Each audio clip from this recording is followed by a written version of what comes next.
大家好，在西方七国在日本举行外长会晤，达成了专门针对中国的所谓共识之时，中国新上任的国防部长首次出访俄罗斯，这在西方引起了轩然大波。德国政治层面及主流媒体一直负面解读中国与俄罗斯走得太近，新任国防部长访俄更被解读为两国军事合作进入更高阶段。同时，西方更担心中国会从军事上帮助俄罗斯，给俄罗斯提供武器弹药，这对美欧西方来说简直是个噩梦。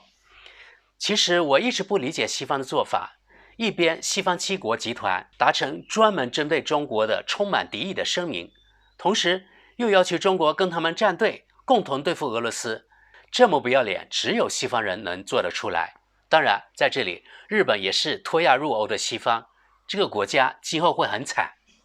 在西方对中国的围堵越来越蛮横的情况下，中俄走近也就顺理成章了，这也符合当下中国的利益。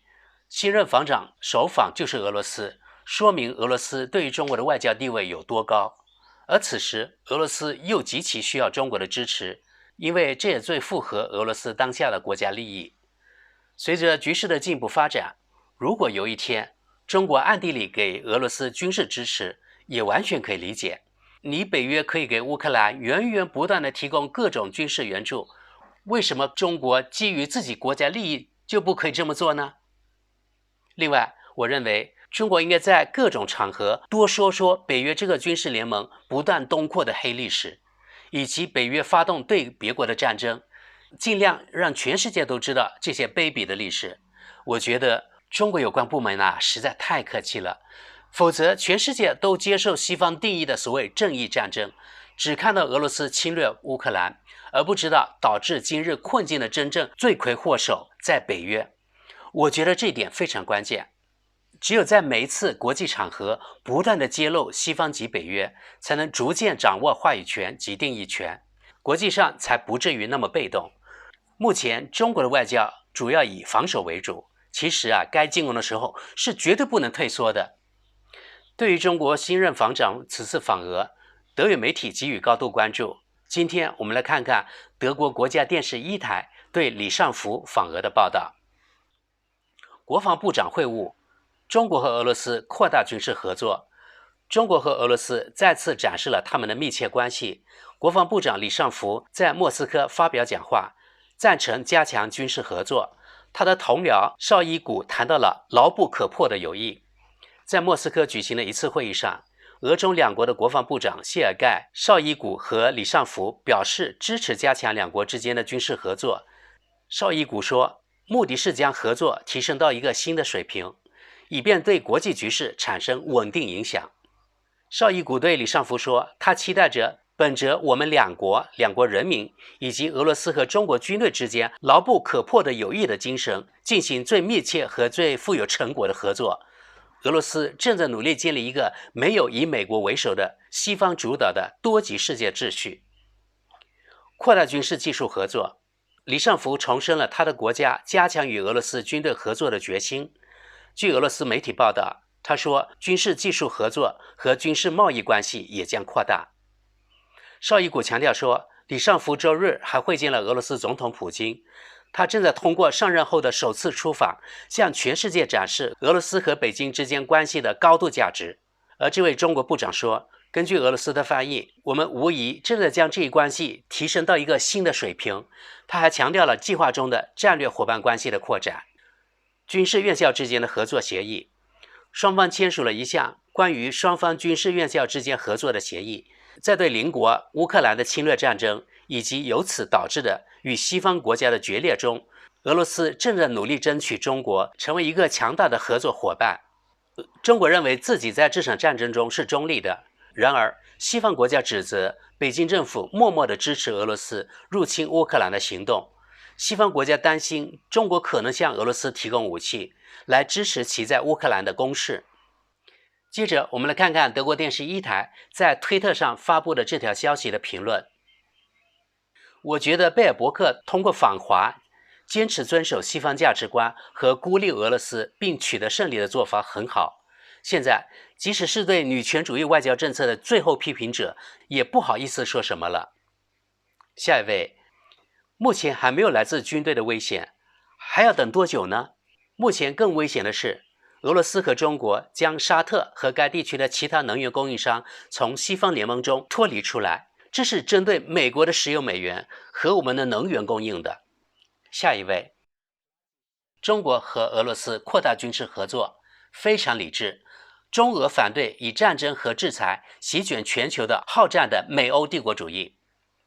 下一位，贝尔伯克对中国人的威胁正在产生影响。下一位，这是可以预料的。我很好奇，我们最终是会站在胜利的一方，还是会像过去2次世界大战那样继续处于失败的一方？我们永不满足。而贝尔伯克的访问可能促成了这一点。下一位，如果中国人与战犯为伍，那么民主人士就应该转向其他地方。下一位，中国和俄罗斯都反对西方，中国还向俄罗斯提供武器，他们不会正式宣布的。下一位，在俄罗斯东部，很长一段时间以来，反正大多数人只说中文。下一位，非常合理。下一位，这就是贝尔伯克访问中国的成果。下一位，恐怖分子的友谊令人恶心。下一位，外交的艺术是不可轻视的，我担心欧洲没有与中国步调一致，而马克龙的节奏感不同。下一位，那么中国给俄罗斯提供武器的日子可能也不远了。下一位，如果有必要的基本条件，对绿党进行反思。你们把贝尔伯克在中国的出色表现夸上了天。几天前我已经指出，我们会尝到恶果的。下一位，那么贝尔伯克女士这个道貌岸然的教师爷白跑去了中国一趟。下一位，西方国家现在会怎么做？制裁中国，同时为了气候中和，在石器时代生活咯。下一位，你究竟如何衡量德国外交政策的成功？有什么可以验证的目标吗？也许在政治上也应该引入奖金制度。下一位，一个多极化的世界有什么不好？我们难道不应该为了人类的利益而向对方靠拢，而不是进步升级？我没有看到西方国家有任何举措来缓解台海局势。谁希望这场战争？为什么希望这场战争？下位，绍伊古部长，你们作为世界上第2强大的军队，只剩下这些仪仗队的士兵了。下一位，换一种说法，中国正吞掉俄罗斯。哈哈哈哈。下一位，一个经济巨人和一个拥有巨大资源的国家正越来越交织在一起，其结果是一个权力集团，对西方来说非常危险。下一位，全球军备竞赛已经开始，但与北约、苏联时代不同的是，从长远来看，这次东方集团手里拥有更好的牌。下一位，李尚福自2023年3月12日起成为中国的新任国防部长。他与他的地缘政治伙伴俄罗斯在克里姆林宫的逗留，可以被看作是一次就职访问。中俄2国都是上海合作组织的创始成员，是北约的对应组织。然后他贴出一张地图，显示上合组织的成员国、观察员国家以及对话伙伴国，范围你看非常大。我们继续往下，这位网友的评论虽然获得的点赞不多，但观点不错。我们来看看，我认为贝尔伯克夫人直言不讳是件好事，像往常一样，效果很好。我认为她将获得美国的高级奖章。大家一定看出来了吧？其实这位网友是在讽刺贝尔伯克。下一位，那是基于价值观的女权外交主义政策走到尽头的时候了。那么只有硬核利益才算数，没有胡言乱语。下一位，但是贝尔伯克对中国撂了狠话。下一位，中国将渗透俄罗斯，俄罗斯得小心了。下一位，中国是一个令人印象深刻的国家，在过去20年里所实现的一切几乎是不可想象的，佩服佩服。下一位，造成这样的局面，德国并非完全无辜。下一位，我们什么时候才最终给予中国与俄罗斯和北俄罗斯一样的制裁？下一位，这就是对西方政策的回应。普京要与我们握手，我们拒绝了，但我们也已经忘记了这一点。现在我期待着下一个贝尔伯克，特别的拭目以待。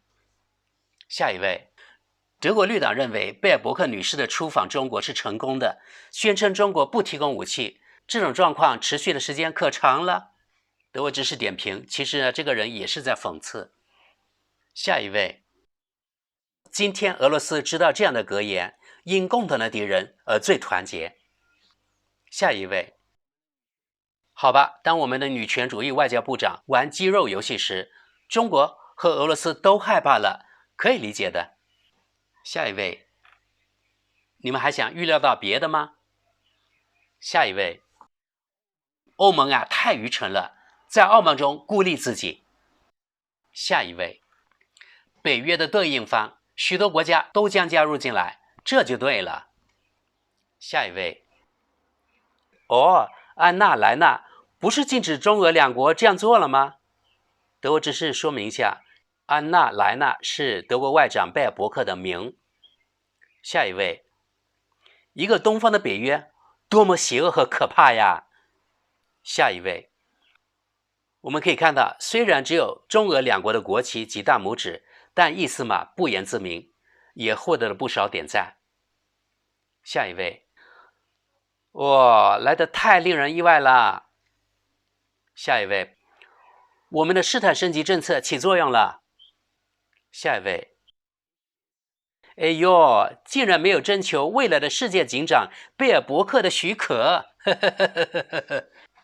下一位，我以为中国人、俄国人还在为毫无用处的贝尔伯克的访华而瑟瑟发抖呢。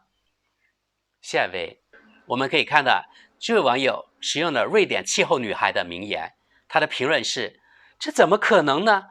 我们伟大的贝尔伯克几天前还与中国谈过，对中国说：你怎么敢这样？ How dare you？ 下一位，美国的附庸是不会理解的。下一位，毫不意外。下一位，贝尔伯克呀，一点用都没有啊。下一位，这是德国外交部长的成功。大家看这张图，说明呢他是舔美国的人，手里拿的也是美国的国旗，为美国利益服务。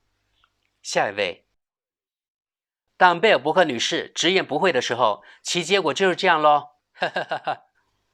下一位，太好了。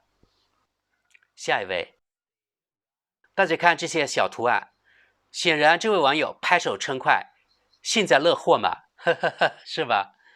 接下来的绝大部分评论都是在讽刺埋怨德国，特别是德国外长的，对他访华时对中国说话那种咄咄逼人的态度非常不赞同。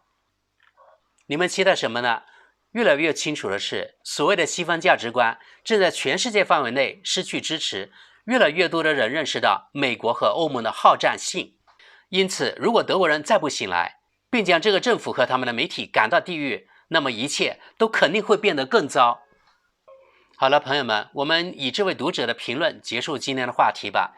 有点让我意外的是，绝大部分评论都是在指责贝尔伯克不该对中国说硬话，对于中国的军事合作持理解态度，甚至对德国的外交失败，这些读者几乎一边倒的幸灾乐祸，好像与德国主流媒体上读者评论画风不一样。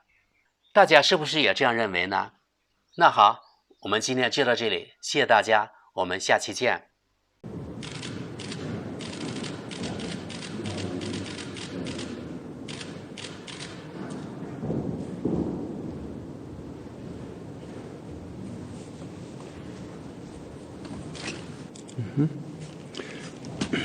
Уважаемый товарищ министр, перевод идет нормально?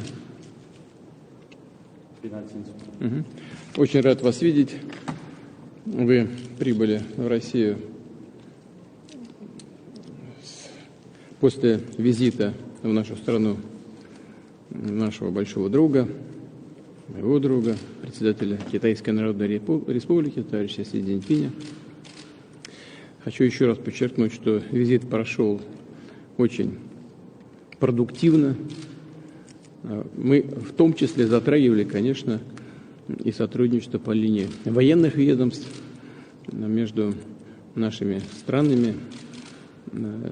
По всем направлениям идет очень хорошее развитие отношений в экономике, в социальной, в культурной, в образовательной отрасли. Ну и по линии военных ведомств.